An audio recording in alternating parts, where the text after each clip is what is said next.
আসসালামু আলাইকুম, hello everyone, welcome back to my another blog. So জামের সময় তো চলে এসেছে, আর কে জাম ভর্তা খাননি আর কে জাম ভর্তা খেয়েছেন অবশ্যই কমেন্ট করে জানাবেন। সো আমি সেদিন বানিয়ে নিয়েছিলাম জাম ভর্তা।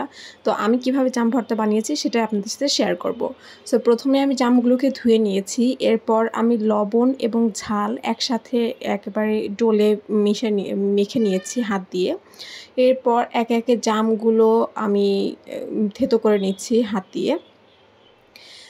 যত সুন্দর করে মাখাবেন জাম ভর্তাটা তত মজা হবে, আর বেসিক্যালি জামটা যতটা পাকা হবে জাম ভর্তা তত বেশি মজা হবে। একটু মিষ্টি জাম হইলে সবথেকে বেশি মজা লাগে। কাঁচা কাঁচা জাম কিন্তু মাখাতে যাবেন না, সেক্ষেত্রে মাখায় কোনো স্বাদও পাবেন না, ভালো লাগবে না খেতে। সো সেদিন জাম ভর্তা খুব বেশি খেতে মনে চাচ্ছিল, তারপর বাজার থেকে জাম কিনে এনে একেবারে ভর্তা বানিয়ে খেয়ে ফেললাম। আপনারা অবশ্যই বাসায় ট্রাই করে দেখতে পারেন এভাবে।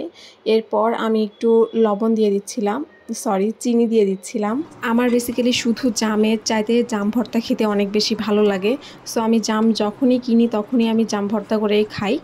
তো আপনারা অবশ্যই বাসায় ট্রাই করে দেখতে পারেন। এটা অনেক মজার একটা খাবার, যে প্রথম খাবে সে অবশ্যই এই খাবারটার ফ্যান হয়ে যাবে।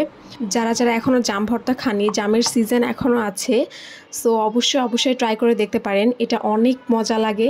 যারা যারা আমার ভিডিও দেখে বাসায় ট্রাই করবেন তারা অবশ্যই আমাকে কমেন্ট করে জানাতে ভুলবেন না। সো আজকের ভিডিও এই পর্যন্তই, আল্লাহ হাফেজ।